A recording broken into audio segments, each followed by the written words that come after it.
శివ అరుణాచల శివ అరుణాచల శివ అరుణాచల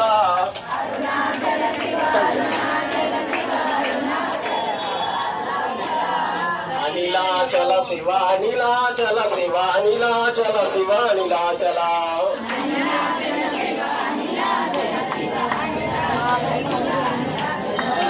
కమఠాచల శివ కమఠాచల శివ కమఠాచల శివ కమఠాచల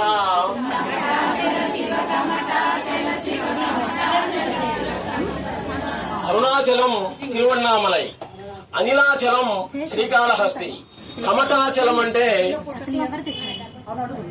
పల్నాడు జిల్లాలో నరసరావుపేట దగ్గర ఉన్నటువంటి వినుకొండ. అసలు వినుకొండ కాదు, అది కమఠాచలం. 4 యుగాలంటాం: కృత, ద్వాపర, త్రేత, ఇది కలియుగ. ఇంక ఇప్పుడు ఎలా ఉందో అందరికీ తెలిసింది అనమాట పరిస్థితి. వాటికంటే ముందుంది సత్యయుగం అనేటువంటిది. ఆ కాలంలో ఆ ప్రాంతం మొత్తం కూడా భయంకరమైనటువంటి కీకారణ్యం.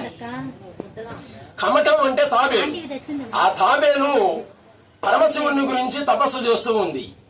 నీళ్లను క్రూర మృగాలే కనిపించకుండా పరమశివుడు ప్రత్యక్ష ఏం కావాలి అని అడిగాడు ఆ తాబేల్ని.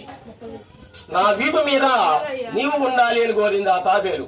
చూడండి, మూగజీవి నా వీపు మీద నీవు ఉండాలి అని కోరింది.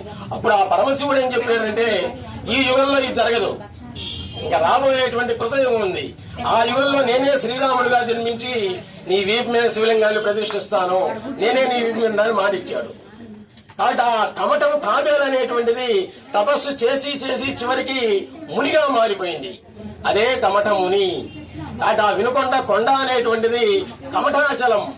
ఎంతమందో పరిశోధన చేసే శాస్త్రజ్ఞులు తాబేలు ఆకారంలో ఉందని నిర్ధారించారన్నమాట. వినుకొండ కొండ తాబేలు ఆకారంలో ఉంది. అయితే వీళ్ళండి గ్రానైట్ కొండకి బండలన్నీ తీసినందువల్ల శ్రీరామస్త్రం ఆ విధంగా తయారైపోయింది. ప్రభుత్వం నిషేధించింది. కొండకుండేటువంటి బండలు ఎవరు తీసినా గానీ యావజ్జీవ శిక్ష అని. అయినా వాళ్ళ పని వాళ్ళు చేస్తూనే ఉన్నారు కొంతమంది. అందువల్ల తాబేలు ఆకారం కాస్త కనుమరుగు అవుతూపోతుంది.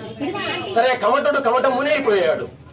ఆ తర్వాత ఇంక మీ అందరికీ తెలిసినటువంటి శ్రీరామచంద్రుడు ఆ కౌసల్యాదేవి యొక్క ఆజ్ఞానుసారంగా బ్రహ్మహత్యా పాతకం రావణాసురుడిని చంపినందువల్ల, రావణాసురుడు అంటే సాక్షాత్ శివుడే, శివాంశ సంభూతుడు రావణుడు, పులస్త్య బ్రహ్మ యొక్క కుమారుడు, వైదిక బ్రాహ్మణుడు. కానీ బ్రహ్మహత్య చేశావు కాబట్టి నీవు శివలింగాలను ప్రతిష్ఠించాలని చెప్పింది కౌసల్య. ఆమె యొక్క ఆజ్ఞానుసారంగా శివలింగాలను ప్రతిష్ఠించు శ్రీరామచంద్రుడు యోగ దృష్టి ద్వారా ఈ కీకారణ్యంలో అడుగు పెట్టాడు. ఆయన ప్రతిష్ఠించినటువంటిదే ఈ వినుకొండ కొండ మీద ఉన్నటువంటి శివలింగం. రామలింగేశ్వర కొండ అని అంటాం.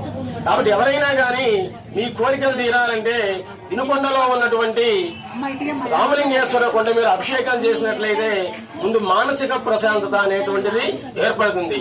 బాహ్య అంత సౌందర్యాలు ఉన్నా గాని, నీలో ఎంత చదువు ఉన్నా గాని, ఎంత డబ్బున్నా గాని ప్రశాంతత లేకపోయినట్లయితే అవన్నీ లేనట్లే అన్నమాట. మానసిక ప్రశాంతత పొందాలి అంటే వినుకొండ కొండ మీద ఉన్నటువంటి రామలింగేశ్వరుని అభిషేకం చేసినట్లయితే ప్రతి ఒక్కరి కూడా జన్మ అనేటువంటిది సార్థకం అవుతుంది. Please subscribe our channel. Jillavanthula Ramamurthy, world teacher.